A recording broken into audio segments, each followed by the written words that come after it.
Welcome back to the Neurology Nuts and Bolts podcast, all about constructing your career in neurology. I'm your host, Sara Schaefer from the Yale School of Medicine.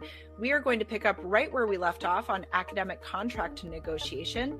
If you haven't yet listened to part 1, in which we discuss the elements of an academic employment contract, I encourage you to go back and listen. For part 2, we will be talking more about the negotiating side of things. We have our 3 guests with us. We have Louise McCullough, Professor and Chair of Neurology at the University of Texas, Houston, and Chief of Neurology at Memorial Hermann Hospital, Lauren Sansing, Associate Professor of Neurology at Yale, and Karen Davila, Board-Certified Healthcare Attorney at the Florida Healthcare Law Firm. Louise, tell us what the process is for negotiation of a contract. What are the actual steps? Meeting with applicants, offers and counteroffers, approval by the chair and other people that people should expect? Great. And usually it starts on our end with, okay, we need another physician or we need this particular research niche. We'll ask the institution if we can recruit, and then usually an ad will go out. We don't tend to use many search firms. We have a UT website, and sometimes it's just word of mouth or recruiting from within your own fellows or your own residents. But the first thing that usually happens is ad is posted. You apply for that ad as an applicant. You may look at these websites. There's sites on the AAN. May hear from word of mouth, and you apply. And there may also be a recruiter involved, depending on what sort of venue you're going into.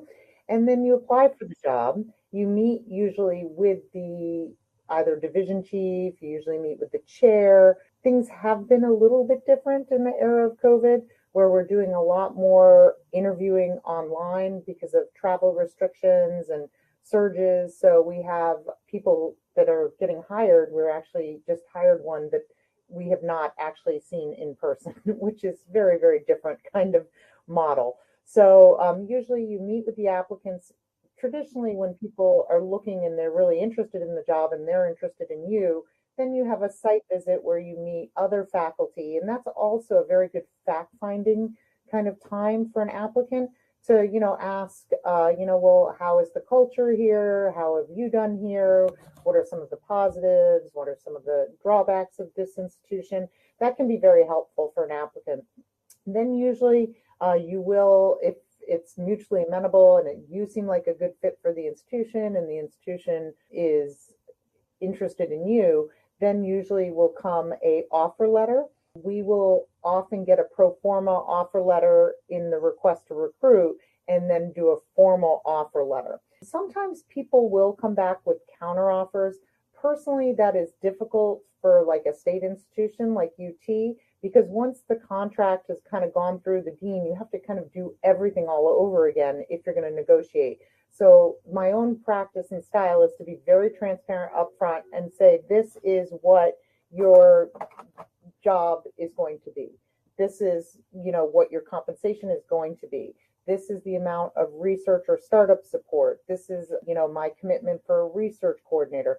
I try and get those all into the original offer letter so we don't have to go back and forth.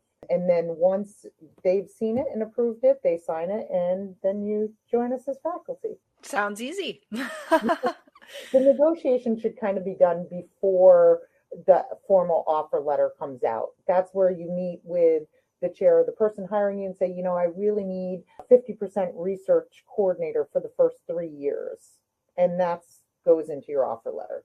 But that discussion should really come up, during face-to-face meetings. So Karen, where do you advise your clients to start when they're approaching this process? And what are some strategies for successful negotiation? Exactly what Louise said.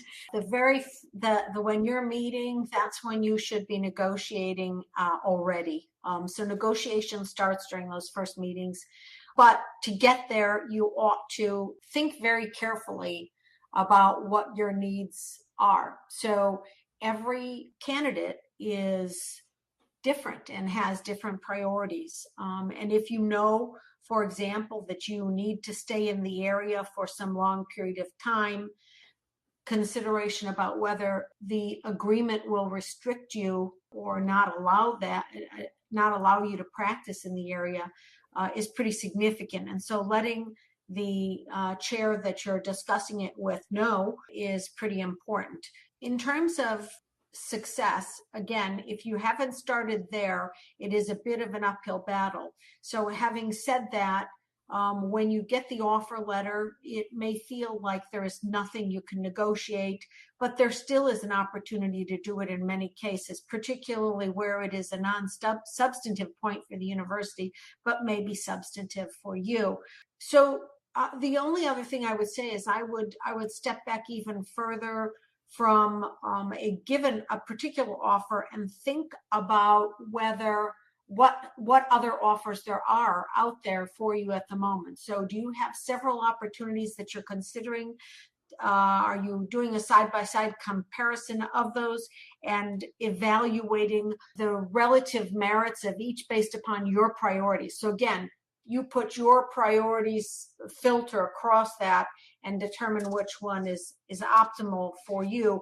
And then you don't try to negotiate every single point that you are concerned about. Some of what I've noticed in academic contracting is a lot is done by faith in the university, faith in knowing that the university will treat you fairly when the time comes, if anything should arise that requires you to sit across the table again and discuss your performance or whatever. And much of it will not be in front of you in the form of the contract. So you have to really, to some extent, identify your priorities and then focus on those, but not on everything, because you won't be able to get everything you want. Excellent advice. We're going to go through some of that nitty-gritty a little bit later. Lauren, as a researcher, you did mention this a little bit earlier, but I'd like your advice on negotiating from that perspective. What types of things should be on the minds of clinician scientists when negotiating their contracts, both early in their career when they may not have as much grant support and later? Yeah, those issues really, in my mind, fall into two big buckets. One bucket is your time. So how much time will be protected for research when you have funding? And probably most importantly, how much time will you be protected when you're just starting out and you don't have funding yet, but you're, motivated and the institution is investing in you and investing that in that sort of gamble that you're likely to get funded because of your track record and your mentorship and the fit and the research question. And then the other big bucket is resources. So whether that's space or startup money to buy equipment or to hire team members, that's another really important thing to think about.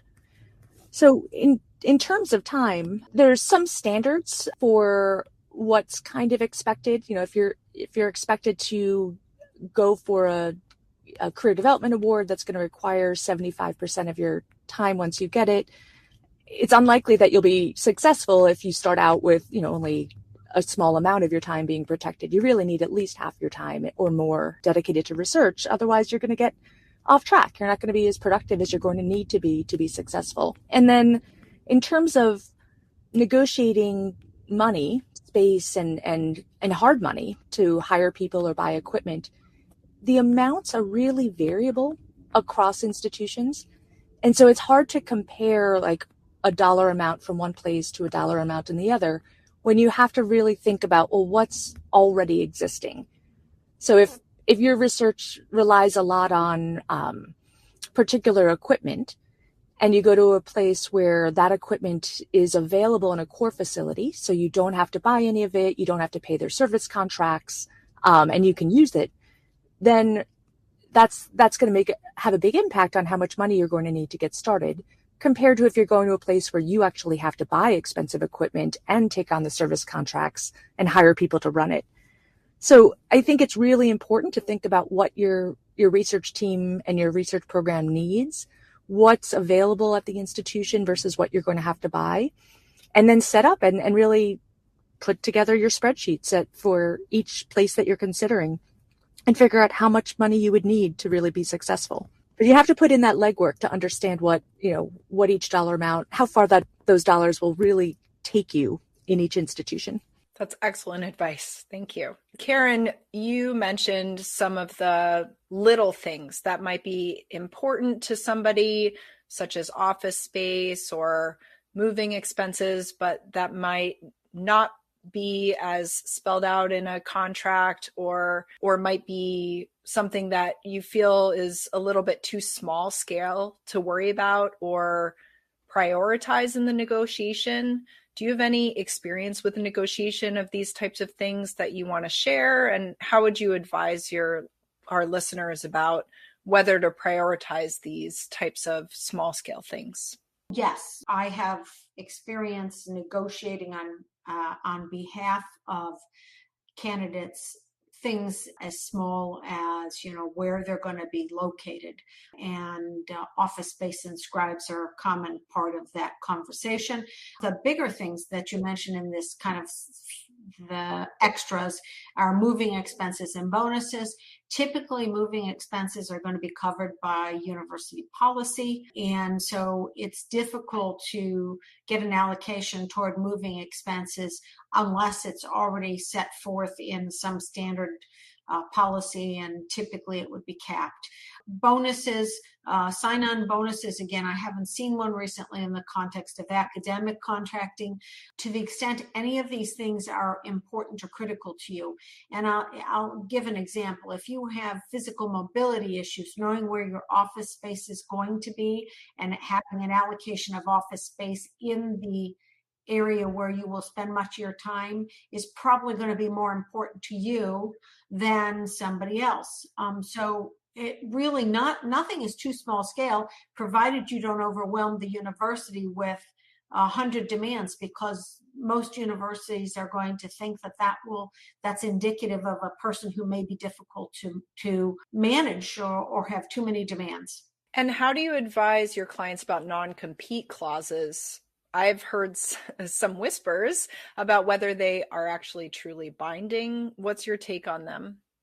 Okay, so non-compete clauses are one of those clauses that fall under what I used the term earlier, restrictive covenants. So the restrictive covenants are typically non-compete, non-solicitation. You might have non-disparagement, which is you can't say anything bad about the university. In terms of the non-compete clauses, what this does is it prevents you from entering into any business arrangement that is in competition with the work that is done at the university.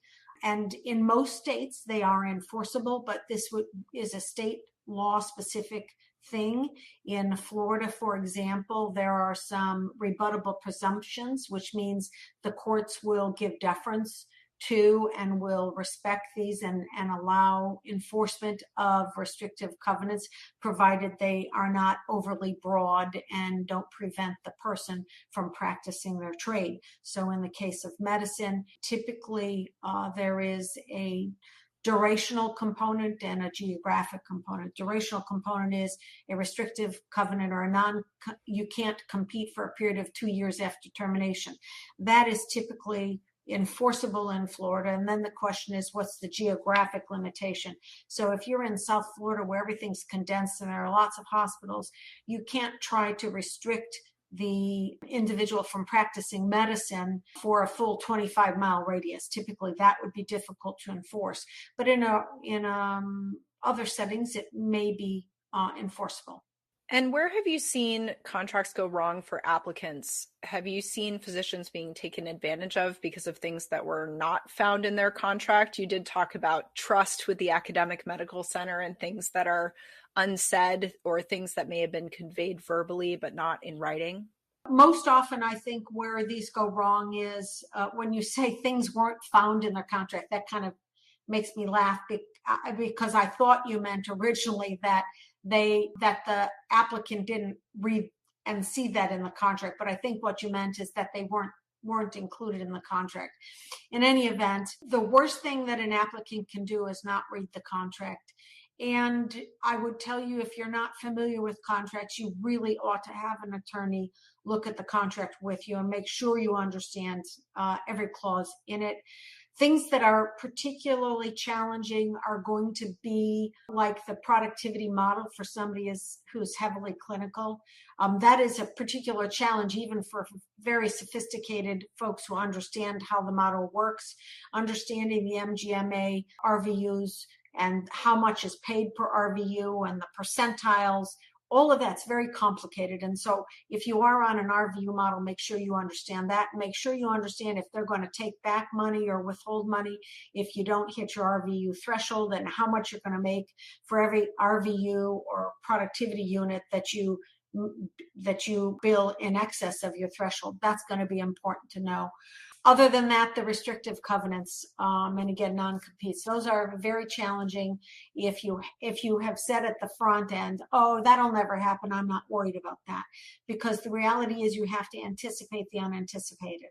I'm going to switch to a bit of a thorny topic that was mentioned briefly earlier in terms of comparing contracts, and wondering about comparing contracts privately versus comparing contracts with the places that you're actually looking at.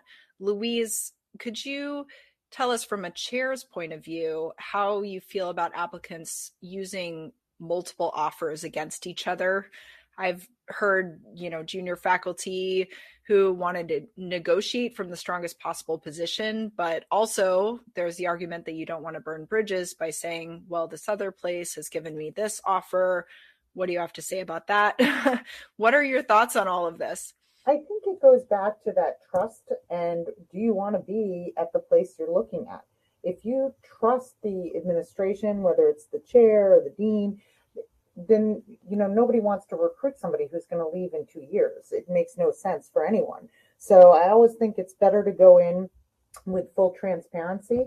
Now, we also have a lot of limitations in what we can even put in offer letters. As a state university, they keep them very boilerplate and very not detailed.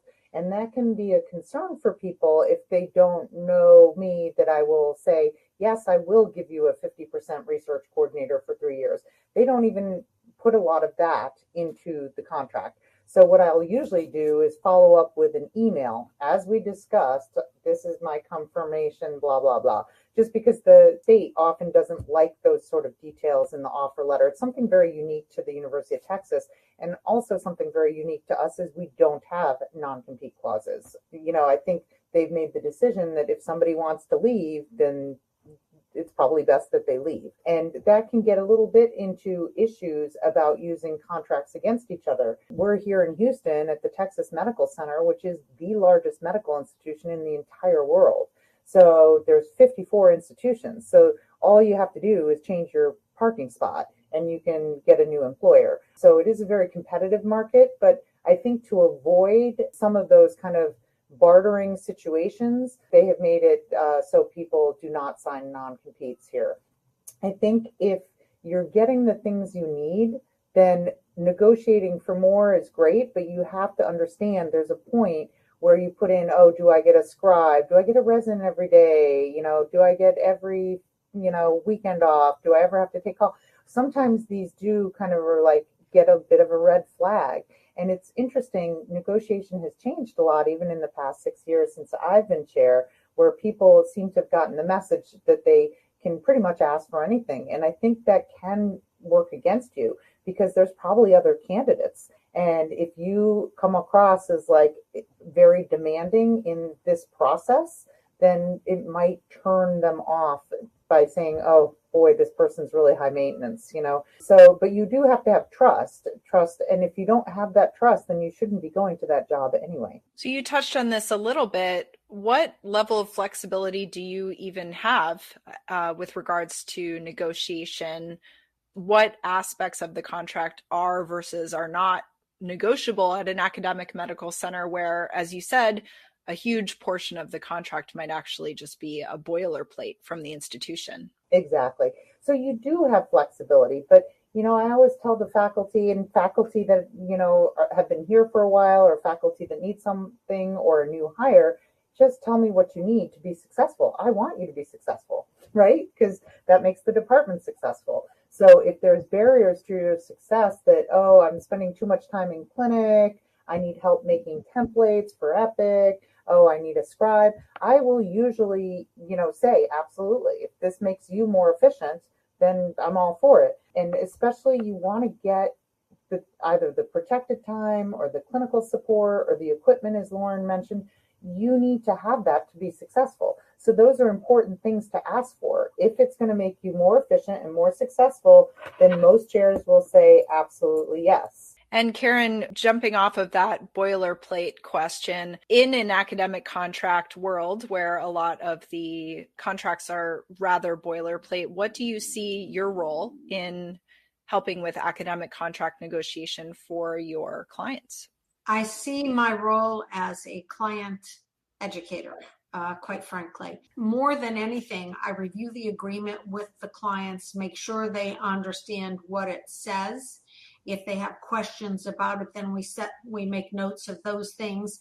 And the other thing is, and I didn't say this earlier, in an academic contract negotiation, I am not always the face of the negotiation. In fact, I'm rarely the face of the negotiation, but I equip my clients with the information that they can negotiate the important points of the agreement. So again, I would summarize my role by saying I educate the client, and then I talk to them about what they can and are likely to be successful with and how to be successful with those requests. Does anybody have any parting words of wisdom for our listeners who are embarking on their contract negotiation journey? I think really look for transparency. Don't ask for more than you need, but definitely get a fair and equitable deal that's going to help you be successful. And I think those are very important to advocate for going in. That protected time and administrative support and equipment, those are big things. But I think go with your gut, go with your feel. If you go to a job and you're like, yeah, I really like this program, people seem happy, the faculty are saying they're supported, then, do you negotiate? Do you fall on your sword for a scribe? Probably not. Yeah, I'll just add that there's so many intangibles in this whole process. So going to a place, if you're a researcher, is the mentorship there that's really going to help you succeed? Does the department seem really invested? Do your faculty and colleagues seem, as Louise said, happy and well supported? And then know that when you're going through the negotiations, you're building colleagues and you're building relationships. So it's absolutely important that you ask for the things that you need, but you also want to make sure that you're not being too demanding and you're not sort of going to be starting out on the wrong foot. And make sure that your chiefs and chairs are ready to help you succeed.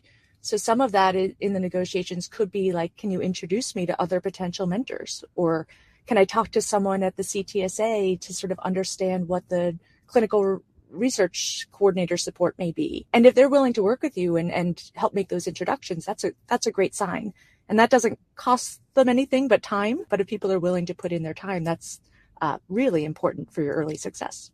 The only other thing I wanted to add is that I do lecture on contracting, employment contracting for physicians. Frequently, I do have a recorded YouTube video on the topic.